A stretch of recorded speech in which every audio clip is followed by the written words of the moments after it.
I'm not gonna sugarcoat it. I've been taking a long time in between uploading season reviews of My Little Pony Friendship is Magic. And that largely comes down to the fact that I don't really watch this show very frequently. As a matter of fact, it's actually been several months since I've seen School Raise, the season finale of Season 8. So to extend an olive branch, I'd like to dedicate this video to talking about the season opener for Season 8.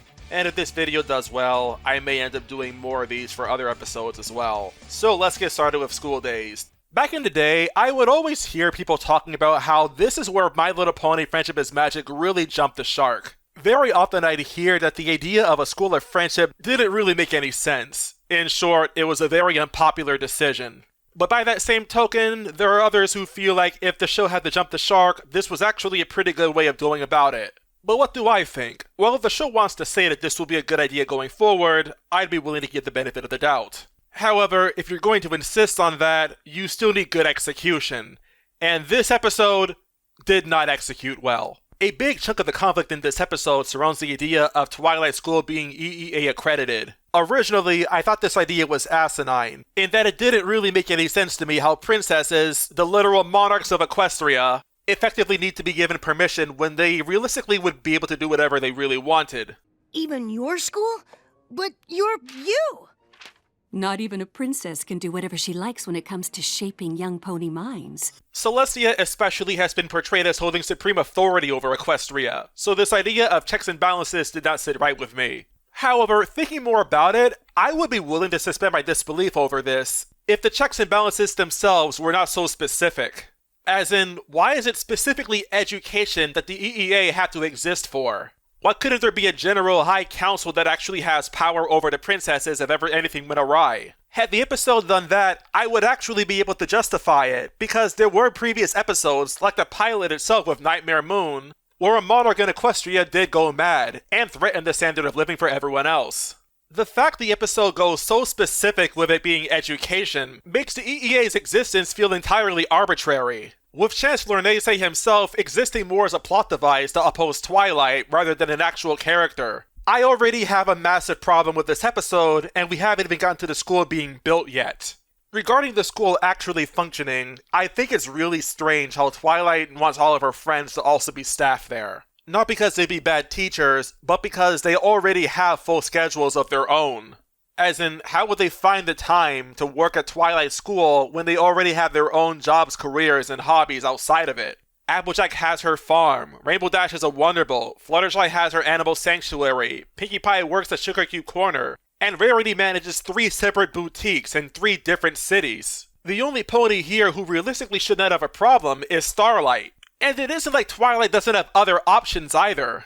Keep in mind that if you ignore the movie, the very previous episode was Shadow Play, which added the Pillars of Equestria to the pool of characters. But all 7 of those ponies, from Stygian to Star Swirl, are completely ignored, which is pretty freaking ironic considering a future episode in this season. But that won't be for much, much later. In any case, it's only following the school actually starting with the students going through their classes where the conflict actually gets started. Twilight is enforcing a standard of teaching that's not fun for her students to listen to, or for her friends to actually teach. This is because she's hyper-fixated on being EEA accredited, and she wants to do everything by the book to make that happen. However, with this come several problems. Twilight is already familiar that one method of teaching is not going to work for everyone.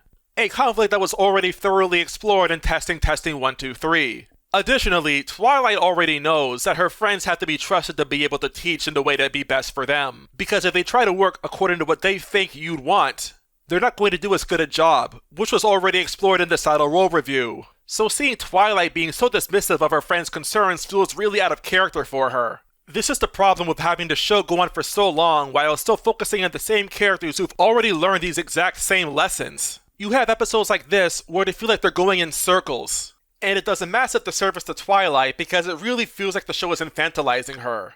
It is true that Twilight does tend to get cold feet when addressing people that she sees as above her, but that's typically only due to imposter syndrome, which is something that Twilight has never struggled with in regards to teaching. And she's definitely not the type of person to back down when she's adamant about something. One of Twilight's students is literally a dragon, just like Spike.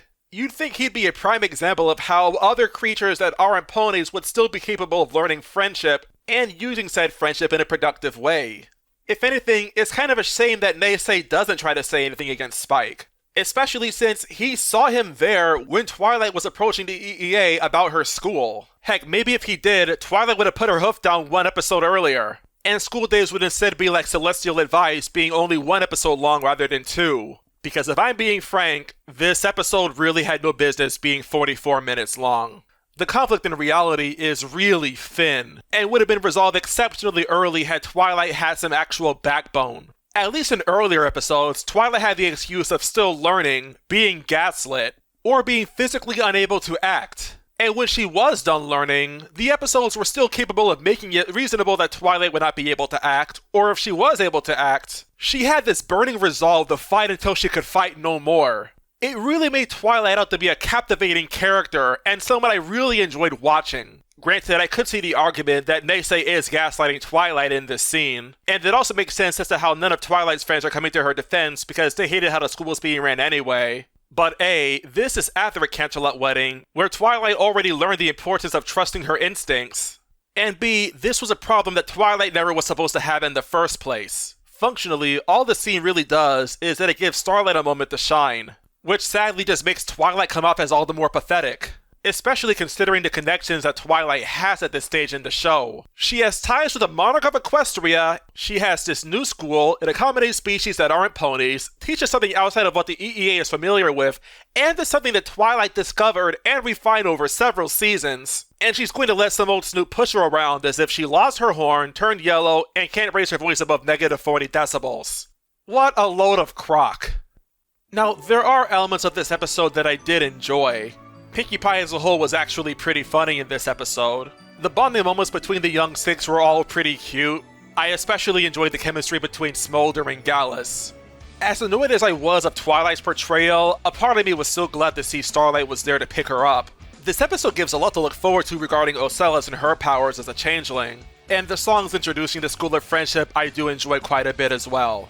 Unfortunately, those are needles of good in a haystack of bad. The foundation of this episode is built on quicksand, and the execution is honestly so bad it looks like a tornado was hitting it as it was being built. There are other things I really don't like. I really was not a big fan of how the adult creatures who had their own representatives were acting, since in a sense it actively does validate Neisei and what he's been saying, as hurtful as it was. Especially Ember, who has absolutely no business being such a grouch to Thorax. I hope, by the way, I'm not the only one who feels somewhat uncomfortable from the usage of the word every creature when everyone is literally right there. Like, I get that every pony wouldn't quite be as inclusive considering that there are now creatures that aren't ponies, but come on, you don't go around saying every gender or every ethnicity. You say everyone. It just comes off as very clumsy language. The climax with the Puckwudgies was ultimately really underwhelming. I haven't even touched on how sketchy it is to have government-mandated morality school, and at the end of the day, this episode just feels like it takes way too long. I'd like to believe that Season 8 will be better from here, but as it stands, I'm not necessarily confident in that. But that's just me. What did you think of School Days? Did you like it? Did you hate it? Let me know in the comments down below. And until next time, thank you for watching.